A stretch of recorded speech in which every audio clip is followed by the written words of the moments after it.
Oi, galera do programa Faniquito. E hoje nós vamos fazer uma entrevista muito interessante, muito informativa.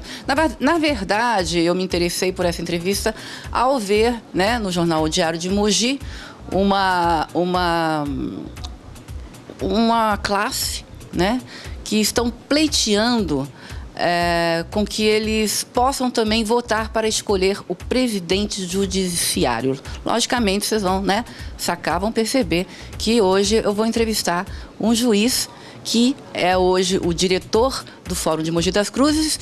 Pode abrir aí, produção. Pode abrir. Dá tchauzinho aí, doutor Bruno. Doutor Bruno também é diretor aqui do Fórum de Mogi das Cruzes. Tudo bem, doutor? Tudo bem, Patrícia. Bom dia. Obrigado pelo convite. Nossa, eu pensei que eu ia chegar aqui e ia me deparar com um velho canguento caindo dos pedaços e ele tão novo, né? Tão competente e já à frente aqui do Fórum. Que trabalhão que ele não vai ter, né? Tá chegando agora na terrinha, né, doutor? O velho eu não sou, mas o canguento eu tô ficando. É o trabalho. É o trabalho. Um diretor meu falou que depois de um ano de magistratura eu teria envelhecido 10. Eu acho que é verdade, viu? Mas acho que é por isso que vocês não aposentam mais cedo, não? Não, a aposentadoria nossa é igual a de todos, 30 anos, 35, né? Eu não tô nem pensando que tá tão longe, falta muito tempo. Ó, nós vamos conversar hoje, mas você olha pra mim. Eu sei que sou linda, maravilhosa, mas você olha pra mim e olha também lá pro pessoal, tá bom? Tá bom? Até porque você tem um sorriso bonito, muito simpático, né? Já deixa solteiro. Ai, não era pra falar, doutor? Pode falar, não tem problema. Brincadeira. Bom, eu gostaria, primeiro fala um pouquinho de você, o seu histórico, tua formação, a tua, né, para qual área em qual área você atua.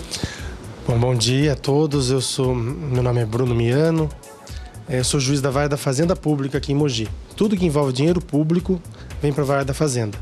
Então a cobrança de impostos, de taxas, o que o Estado faz, o município, as autarquias, mas também a parte contrária, ou seja, quando o cidadão entra contra o Estado, o município e as autarquias, cai na Vara da Fazenda. Então nós temos casos aqui tem um amigo que fala, com perdão da expressão, mas fala que na Vara da Fazenda tem desde pinico a bomba atômica. E é verdade.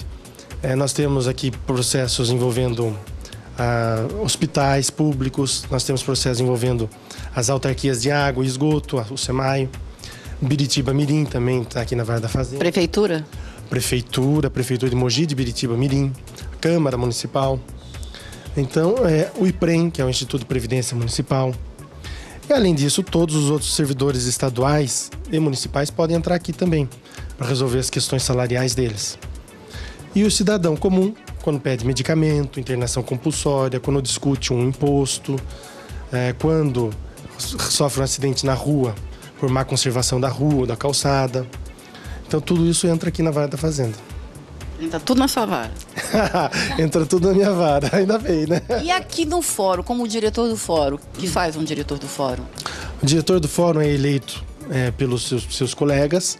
A gente manda o nome do presidente do tribunal. E é quem, durante o período do presidente do tribunal, no biênio, o presidente do tribunal fica 2 anos apenas. Nesse biênio é quem vai representar o Poder Judiciário na comarca, então em solenidades. É quem vai fazer as postulações da comarca para o presidente do tribunal, que vai fazer os pedidos da comarca para o presidente do tribunal. Então a gente vai pedir vara, vai pedir aumento de espaço aqui, mais funcionários comuns. Então isso tudo que é comum a todos, né, comum a todos os juízes, é o diretor do Fórum que faz. E cuida dos espaços públicos, espaços comuns também aqui do prédio. Isso que eu ia perguntar, os cartórios, quem que é responsável pelos cartórios aqui dentro do Fórum? Cada cartório é seu juiz, né? O juiz é responsável por cada cartório. Então, o juiz do juizado civil é responsável pelo juizado civil. E pela sala dele, inexpugnável, o diretor não pode fazer nada lá. Quer dizer, não existe hierarquia entre o diretor e os juízes, não é?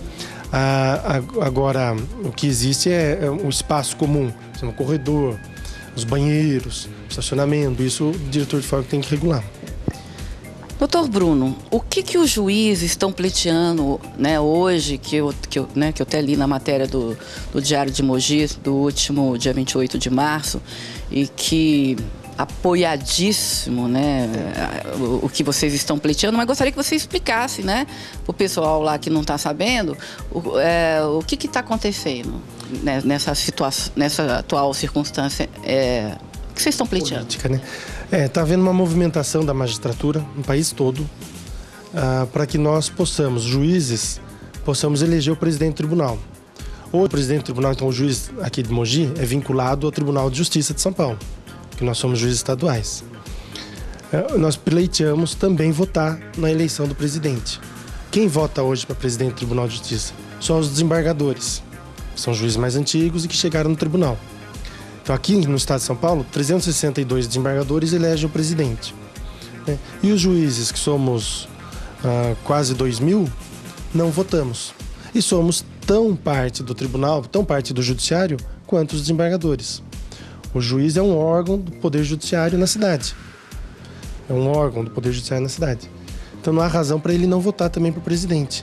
Até porque, Patrícia, isso cria daí um compromisso do presidente com a primeira instância. Nós, juízes, somos a primeira instância. Mas se ele foi votado por eles, teve voto em Mogi, teve voto em São Bernardo, cria uma responsabilidade dele, um compromisso dele com essas comarcas. Eu estava lendo aqui no jornal, ele falou, hoje são 360 desembargadores que votam para esse cargo, né? Sendo que, se for aceito, vai ser mais de 2.000 juízes, é isso? Porque somos quase 2.000 juízes, mais os 360 desembargadores, 362, acaba dando um número, 2.000 votantes. Gente, isso precisa acontecer, isso precisa ser... O que a gente percebe é o seguinte, com todo respeito... Tá errado, que diferença que tem? Nós vivemos num Estado democrático, de direito. Quer dizer, o democrático, o predicado democrático vem antes do direito, inclusive. Então, nós temos que arejar as instituições com democracia. Isso não faz mal nenhum. Tem desembargador que resiste. Acredito que é para não perder poder, não é? Ninguém quer perder poder. É ele que vota no presidente do tribunal. Ele que vota no corregedor e no vice-presidente. Então, o que nós queremos é também participar dessa votação. E para presidente e vice, nós não queremos eleger o corregedor. O corregedor é justamente o desembargador que pune os desvios dos juízes. Então aí, nós entendemos que o corregedor tem que ser eleito por eles mesmos para não criar compromisso e vínculo com a gente. Para que ele possa punir com isenção, fazer as investigações com isenção. Agora, o presidente, que é quem traça as diretrizes do tribunal, quem traça o que o tribunal vai fazer, onde vai fazer, se vai construir prédio em Mogi, se vai construir prédio em Guarulhos, isso nós queremos votar, porque nós queremos participar também. Vocês são tão integrantes, né, nessa situação quanto os desembargadores, eu não vejo diferença. Nós, desembargadores, juiz, somos todos magistrados. Somos todos magistrados. E somos todos órgãos do Poder Judiciário. Então não tem cabimento que só uma parte da organização vote. Da organização, não, perdão, da instituição vote, né? Bom, desde quando que isso está rolando, né? E não tem o porquê vocês não poderiam votar, né? Nós pleiteamos isso faz tempo, desde a Constituição de 88, porque ela democratizou o país e o Judiciário ficou de fora. Né? O Judiciário ficou de fora. O Ministério Público, os promotores de justiça votam para Procurador-Geral de Justiça. Então votam os promotores e os procuradores de justiça. A Defensoria Pública também, os defensores votam, elegem o defensor-geral. É só o Judiciário que está de fora disso. Então nós achamos importante votar, até para dar o exemplo. Não é? E o que precisa para mudar isso? Então, alguns tribunais já implementaram, salvo engano, só o Tribunal Regional Federal da primeira região. Lá os juízes já votam, salvo engano. Agora, o que precisa, pode o tribunal autorizar por resolução, ou pode também o Congresso Nacional legislar. A nossa lei orgânica da magistratura é muito antiga. Toda carreira tem uma lei que organiza a carreira. Então, os professores têm uma lei, um estatuto, os policiais têm um estatuto, e os juízes também têm o seu. É a lei orgânica da magistratura, que é de 73, da época da ditadura. Por isso que a gente fala, a ditadura ainda não acabou. No judiciário nós ainda somos regrados por essa lei, que é uma lei muito restritiva. Ela não permite o juiz participar dos atos de cidadania. Então o juiz não pode estar em partido político, não pode fazer manifestação. O juiz não poderia nem falar com a imprensa sobre processos de andamento. O juiz não pode criticar processo de outro colega. Então tudo isso é resquício da ditadura. Muita autoridade, muita... Eles queriam uma magistratura amarrada, amordaçada. E até hoje não desamordaçou. A iniciativa dessa lei é do Supremo. E os ministros Gilmar Mendes, Luiz Fux e Ricardo Lewandowski estão trabalhando nela, num projeto, ouvindo os tribunais, né, para encaminhar ao Congresso. A nossa esperança é que nessa lei já conste também a previsão de voto para todos os juízes. E o que, assim, efetivamente vocês estão fazendo para conseguir essa mudança, né, para que vocês participem nessa votação, né? Olha, Patrícia, antes de tudo a gente precisava de conscientização da população, né? Porque o juiz não vota no presidente. A população, você disse a sociedade? Sociedade, os formadores de opinião. Então a sociedade... Tá, explica melhor isso. A sociedade pode também... Sim, a gente precisa ter a sociedade do nosso lado. Então a imprensa, a mídia, os formadores de opinião, eles têm que ser convencidos da justiça do nosso pleito, do nosso pedido. Por quê? Porque isso mobiliza deputados, senadores, mobiliza e pressiona os desembargadores, entendeu? Mas o que foi feito de concreto? Agora, no dia 31 de março, que foi quando o golpe fez 50 anos, cada presidente da associação de juiz levou para o tribunal do seu estado um pedido expresso para que fosse acatado o pedido de voto para todos os juízes.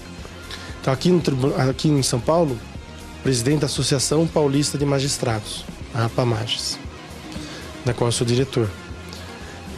O presidente da associação, que é o Dr. Jaime Martins, ele levou para o Dr. Nalini, presidente do tribunal, o nosso pleito. E o Dr. Nalini foi muito bom, foi uma surpresa, se disse muito favorável à ideia. Não se disse pouco nem favorável, ele se disse muito favorável à ideia.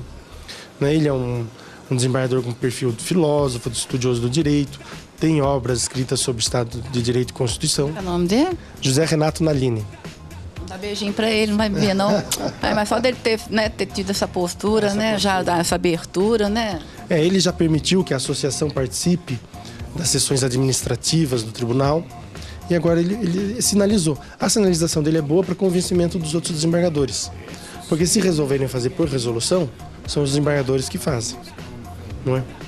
Por lei, que daí a lei impõe a todos os tribunais, seria a lei orgânica da magistratura, que depende da iniciativa do Supremo. Um abaixo-assinado da sociedade não adianta? Não, pressiona os donos do poder a dividi-lo, mas ela por si só não adianta, né? Quem que elege o desembargador? Como é que funciona? Tá. O desembargador hoje, como que é a carreira do juiz? Passou no concurso com 4, 5 fases, aquela coisa, você vira juiz substituto. Então você vai para uma região do estado. Eu fui juiz substituto em Americana. Então eu substituí os juízes de Americana, Santa Bárbara do Oeste, Sumaré, Nova Odessa, Hortolândia. Aqui Mogi é uma região, então quem vem como substituto aqui substitui em Mogi das Cruzes, Suzano, Itacoaquecetuba, Ferraz de Vasconcelos, Ipoá e Guararema. Então você começa como juiz substituto. Depois você vira titular de uma comarca inicial, que a gente fala. É uma comarca pequena, em que você faz de tudo. É para pegar experiência mesmo.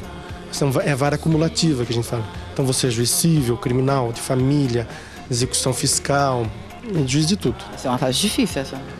É porque geralmente essas cidades são longe, bem longe, e você não tem com quem conversar, porque geralmente você é juiz único na cidade. Você não tem com quem trocar ideia, essas coisas. Depois você passa por uma comarca de intermediária, que é uma comarca um pouco maior, já tem mais de uma vara, mas ainda assim a maioria das comarcas intermediárias, ou todas, são varas cumulativas. O juiz ainda faz civil, criminal, tributário, família, mas tem outros colegas para dividir. E da intermediária ele vai para final. Mogi das Cruzes é final, Itaquá, Suzano, Guarulhos, são as comarcas maiores. E que aí já tem vara dividindo as matérias. Então tem o juiz civil, tem o juiz de família, tem o juiz da fazenda pública, tem os juízes criminais, juiz do juizado. Então você aí começa a se especializar. Você escolhe um campo para se especializar. É na fase final da carreira. Fase final. Eu estou em entrância final há 3 anos e devo ficar nela ainda uns 15, 16 anos. Depois da fase... Bom, já sou juiz de entrância final. O nome já disse, finalizou. Agora daqui eu passo a ser desembargador. É o tempo É por tempo. É por tempo que. Eu achei que era indicação. Não, nos justiça estaduais, nos tribunais de justiça, é por tempo. Né? Mas 20% do Tribunal de Justiça é composto por advogados e promotores e membros do Ministério Público. Né? Isso aí também foi um resquício da era Vargas, também ditatorial, que queria oxigenar os tribunais com a visão dos advogados e dos promotores. Na verdade, era para fazer um controle também externo do Poder Judiciário. Esses são indicados pelo governador. O tribunal faz uma lista e encaminha para o governador, mas é 20%. Os demais somos juízes de carreira que chegamos lá por tempo de serviço. O direito é o dever ser, como deve ser a sociedade. Deve ser assim, deve ser assado. Mas o que a gente vive hoje não é um mundo do dever ser.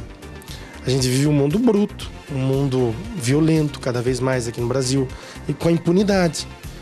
Impunidade. A impunidade que ajuda. Esse é o maior problema. A impunidade, e o judiciário tem responsabilidade disso, porque é só agora que está se movimentando para, por exemplo, pleitear eleições para justiças estaduais, federais, mas quem sabe chegar no STJ, no Supremo, para que juízes de carreira, não é que o juiz de carreira seja melhor que outra pessoa, que outro profissional, não, mas ele tem vivência na experiência. Não importa, doutor Bruno, eu sou ignorante, mas não faz sentido essas coisas de indicação. Indicação para mim é panelinha, é rabo preso, doutor. Eu tô com tanta raiva que você nem vai explicar isso aqui agora. Nós vamos dar um intervalo que eu vou respirar um pouco e a gente já volta aí. Nós vamos explicar isso aqui, tá bom? A gente já volta. Voltamos aqui, né, com esse papo bem interessante, bem informativo, com o diretor do Fórum de Mogi das Cruzes, juiz, simpático, né? Eu tava falando para ele, o que juiz geralmente é tão se acha, né? Não tô hoje querendo generalizar, mas, gente, o que tem de juiz que se acha, sabe? Soberbo, nariz em pé, sabe? Eu acho que os juízes, eles são muito isolados da sociedade. Eles teriam que, sabe, ter uma postura diferente, porque eu acho que a autoridade e o poder, ela pode ser de uma maneira diferente, porque o juiz já tem autoridade, né, por si próprio, né, já é autoridade, mas eles, eu não sei, eu acho que eles se acham juízes. Não tô falando de você, né, porque achei você uma pessoa, né, essa risadinha tua, você tem uma risadinha. Não. Uma risadinha só. Quer dizer, independente, eu acho que o juiz, ele é um profissional, independente de eu estar aqui conversando com você, entendeu? Se amanhã, sei lá, pode acontecer de aparecer alguma coisa aí do meu nome, você tem que ser um profissional, entendeu? Agora, isso aí independe de você ser carismático comigo, simpático comigo, não ser metido, não ser soberbo. E tem muito juiz, Mogi das Cruzes já passou e ainda tem muitos juízes que se acham. Eu não tenho medo de juiz. Eu não tenho medo de juiz. Não é pra ter medo de juiz. Mas, olha, lógico, tem juiz que se acha, tem juiz soberbo, tem juiz arrogante. Mas como disse um desembargador para mim uma vez, idiota tem em todo lugar. Quem é esse desembargador? Fala o nome dele que eu vou mandar um beijo pra ele. Mauro Machado. Mauro Machado, não sei que você é. Um beijo. Mas o que é isso? Pra quê? A humildade é uma coisa tão bonita, tão, sabe? Aí fica aquela energia ruim, né? As pessoas mesmo fora, os bandidos, sei lá o quê, os traficantes, fica aquela coisa ruim. Você não precisa ser desse jeito, não tem necessidade. Então, além dos idiotas que tem em todo lugar, né? Tem na magistratura, tem na polícia, tem no jornalismo, tem no comércio, né? Tudo que tem poder, né? Não, idiota tem em todo lugar, mesmo quem não tem poder. A síndrome do pequeno poder é pior que a síndrome de quem tem poder. Pior que pobre, pior que soberbo rico é soberbo pobre, porque eu também conheço um monte do... Pois é. Agora, ninguém ensina a gente a ser juiz, não tem uma cartilha. Quando a gente quer ser juiz, a gente quer ditar o direito, dizer qual é o direito correto entre duas partes. Não sou do R, do correto. Ninguém ensina a gente. Então a gente sabe o quê? Que o juiz tem que ser imparcial e independente. Sempre imparcial, independente e isento. E como é que se faz para ser imparcial e independente? Então muitos eu acho que se fecham em copas com medo de parecer uma parcialidade. De um dia o advogado parecer... Que tem, viu? Patrícia, tem. Fiquei 6 anos e meio em Dracena. Adoro Dracena. Fui juiz lá, sou cidadão honorário de lá. Mas tem, por exemplo, eu tinha advogados que eram meus amigos, E que chegava no dia da audiência com ele mostrava essa amizade. Entendeu? Quer dizer... Mas você tem que colocar ele no lugar dele. Exato, E, então não, a gente vai ficar... e receber uma cartinha de advertência. A gente vai ficando calejado. A gente vai ficando calejado. Fala, puxa vida, será que se eu tiver amizade com ele, ele depois não vai aproveitar? Falar que é amigo? Não, e aproveita. Não estou generalizando, mas a maioria aproveita. Então é por isso que a gente... Vai da postura de vocês. Não misturar as coisas. Mas o juiz não mistura as coisas. Mas aí vem um advogado e, por exemplo, chega depois de todo mundo, que era o que acontecia lá em Dracena, subia no palanquinho, no palanque, o juiz fica no palanquinho, no púlpito, e cumprimentava, depois vinha e perguntava da mãe, do pai. E eu vou julgá-lo da mesma forma, óbvio. Mas e a parte contrária? O que ela vai pensar? O cidadão. O outro advogado sabe que é estratégia do colega.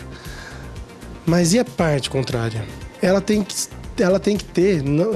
A mulher de César não basta ser honesta, tem que parecer honesta. O juiz não basta ser isento, ele tem que parecer isento. Quando acontece uma coisa dessa, quebra a isenção e a parte já não passa a confiar no juiz. E é um poder que não tem força militar. Nós não temos arma e nós não temos nem dinheiro, nós não temos orçamento próprio. A força do juiz é a força moral, que sai dessa isenção, não é? Então é difícil e às vezes então alguns se fecham em copas, não querem parecer, não querem fazer amizade, para justamente evitar situações assim. Eu faço amizade com todo mundo, tal, mas se chegar aqui, o juiz Bruno é totalmente diferente. É uma questão de postura mesmo, que eu te falei, e personalidade, né? Totalmente. E a gente deixa claro. Você começa uma amizade, já fala, olha, chegou lá, você pode tomar pau ou não. O meu ex-sogro, que era advogado em Dracena, ele falava que tinha mais medo da causa cair comigo para eu mostrar imparcialidade e julgar às vezes ainda com mais rigor as causas dele. O que também é um erro. A isenção não é nem muito rigor, nem muito benefício. É julgar, dizer o que está na lei. Né? Se entregou, hein, gente? É isso, sogro. Vamos voltar aqui, doutor. Vamos lá, que eu estou muito interessada nesse negócio aqui. Vamos lá. Agora sim, ele vai explicar, para quem não acompanhou no intervalo, ele vai explicar esse organograma aqui, judiciário, como é que funciona, o que vem, que eu tenho muito interesse e agora, mais do que nunca, na situação em que o país se encontra, vocês aí também, os faniquiteiros aí, ó, prestar atenção aqui para entender, porque muitas vezes a gente vê na televisão e a gente não entende porcaria nenhuma. Então hoje ele vai ensinar pra gente bonitinho. Explica com legenda, tá? Com termos fáceis, para tanto que eu entenda e as pessoas lá também, tá bom? Tá. Então começa o STF, que é a Corte Máxima. São 11 ministros indicados pelo Presidente da República, com notório saber jurídico e reputação ilibada. Qual a responsabilidade do Supremo? Qual seria a competência dele? Julgar os casos que têm a ver com a Constituição. Como a nossa Constituição, já falei, é ampla pra caramba, acaba tudo indo pro Supremo. Eles reclamam, vai tudo pro Supremo. Mas a nossa Constituição é ampla, ela fala desde herança, propriedade, idoso, esportes, então toda lei acaba tendo repercussão na Constituição e vai para o Supremo. Aqui é o Superior Tribunal de Justiça, o STJ. Também são ministros. Então você vê que a designação aqui são de ministros. Por quê? Porque é indicação política. Também no STJ, o STJ também é indicação do presidente. E o STJ ele cuida da legislação federal. Então, nós temos quantos estados brasileiros? 5, 24, agora não lembro. E Distrito Federal. Então tem Tribunal de Justiça em cada um deles falando como se interpreta a lei federal. O STJ tem incumbência de, como ele é nacional, de pacificar a jurisprudência, dizer para todos, olha, é assim que eu estou entendendo. Quando chegar aqui, por exemplo, um contrato de seguro, eu vou interpretar assim a lei de seguro. Eu vou interpretar a lei da Previdência Social assim. Ele tem uniformizar, que a gente fala, uniformizar a jurisprudência da lei federal. O que é jurisprudência? Jurisprudência são os julgados constantes dos tribunais. Eles são a uniformização da lei federal. Aí nós temos dois ramos, a Justiça Federal e as Justiças Estaduais. A Justiça Federal, tudo que envolver bens, direitos da União, do governo federal e das autarquias, então Caixa Econômica Federal, empresa pública também, né? Tudo vai para a Justiça Federal. E aqui quando envolve o Estado? A Justiça Estadual, ela cuida dos bens e direitos do Estado, do município e os conflitos entre cidadãos. Então tem os juízes de direito, eu sou um juiz de direito. Aí a gente, para ir para o Tribunal de Justiça, que faz parte da Justiça Estadual, tem que ser desembargador. E 1/5 são os advogados e membros do Ministério Público. Onde ficam os desembargadores aqui? Tribunal de Justiça. Aqui no Tribunal de Justiça. Bom, voltando aqui então. E na federal, tem os juízes federais, que também é a primeira instância deles. Eles não têm essa divisão inicial, intermediária, final. Eles é substituto e juiz federal. E aí vai para o TRF, Tribunal Regional Federal, que são de 5 regiões. E o CNJ? O que faz? Então, Cadê ele aqui? Cadê ele aqui, né? Esqueceu. É que aqui no organograma são os órgãos judiciários, ou seja, os órgãos que falam, dizem o direito, né, que fazem jurisdição, que desenvolve processo, tem partes. O CNJ estaria aqui ao lado, aqui, ó. Quadradinho separado. Um quadradinho separado. Não vou tentar. Não, mexa. Seria aí, o CNJ. Desligado de todos os demais. Mas por quê? Ele só está abaixo do STF, ele não pode regular o STF. Né? Então, porque ele é um órgão administrativo, ele não é um órgão judiciário do tribunal, do Poder Judiciário. Então, por exemplo, o STF, o STJ, a Justiça Federal, a Justiça Estaduais, resolvem processos, resolvem lides, resolvem problemas. O CNJ não é para isso. O CNJ é um órgão de administração da justiça. É o órgão supremo nosso de administração da justiça. E responde a quem? Então, ele não responde a ninguém, né? Na verdade, ele só não pode organizar o STF, mas os demais ele organiza. Ele diz, olha, vamos usar esse sistema operacional, vamos... ele faz convênios com escolas, para formação do juiz, ele estimula programas. Mas as pessoas que atuam lá também são indicados pelo presidente? Indicação política, não. Tem juízes, tem representantes dos juízes estaduais e federais, tem pessoas indicadas pela Câmara dos Deputados, pelo Senado, pelo OAB, pelo Ministério Público. Então, quer dizer, é uma composição mista. Mas tem alguns equívocos que são indicados. Né? Hoje nós temos um ministro com 32, um conselheiro, perdão, no CNJ são conselheiros. Um conselheiro com 32 anos de idade, que também é um desprestígio para nós. Porque o que esse moço tem de vivência judiciária? E, no entanto, ele está lá ditando regras administrativas, como fazer um concurso, como a forma de contratar servidores. A gente fica um pouco desiludido quando entra na justiça. Decepcionado. Decepcionado, porque a gente imagina que vai ser mais isento, mais livre de pressão, dessa influência política. Mas acho que esse país não tem jeito, não. Eu acho que essas mudanças, inclusive essas aí que vocês estão pleiteando, talvez seus filhos, talvez até seus netos, entendeu? Porque é tudo uma panelinha, é tudo vendo só os interesses próprios. Então... O correto no Supremo, no STJ, seria o quê? Mandatos. Eles são eleitos pelos juízes, pode até pôr promotor, defensor público, mas mandato. O sujeito fica lá 8 anos, como prazo de um senador, mandato de um senador. Depois sai, abre espaço para outros. Nós temos ministros ali com mais de 25 anos de casa. Mas a pessoa acaba também acomodando. Os que hoje nós temos lá, o ministro Marco Aurélio Soares Melo, não, são exemplares. Mas há esse risco. Então, para quê, né? Eu acho que dá para mudar. Muito triste. Deu times over aí, ô produção? Deu? Doutor Bruno, muito obrigada. Você explicou direitinho, porque quando eu entrevistei o Elton, se você estiver me escutando aí, Elton Wittenfella, né? Diffentala, porque ER no alemão termina lá. Tá. Eu não entendia nada que ele falava, doutor, põe legenda. Aí eu fui na casa dele entrevistar ele. Eu falei que foi uma entrevista que eu entendi porcaria nenhuma, né, Elton? Doutor Elton. Eu vou fazer uma defesa. O doutor José Elton é uma sumidade, ele tem uma cultura imensa. Então, Ele é fofo, né? Ele é grandão e aquela risada, é muito simpático. Você entrevistou uma pessoa extremamente culta, ele é mestre. Não, mas ele é culto demais que eu não gostei da entrevista que eu fiz com ele, porque eu não entendia nada que ele falava. Entrevistar os capial aqui, né? Aí você entende, viu? Um beijo pro Elton. Convidada, viu? Se você quiser me convidar, tô à disposição. Não, é muito importante isso, sabe? O judiciário tem que se aproximar. Foi o que você falou. Desculpa te interromper, já te interrompendo. Gordo pode interromper, já interrompendo, né? Mas o judiciário tem que se aproximar mais da sociedade, isso que você falou é verdade. A gente tem que tirar essa imagem de arrogância que não existe. O juiz vai no supermercado, o juiz vai em igreja, o juiz frequenta clube. Quer dizer, ele faz tudo que não tem. Então ele tem a mesma vivência dos outros. Mas existe esse afastamento. Até por conta da lei nossa, da magistratura, que é da época da ditadura, que nos obrigou a esse afastamento.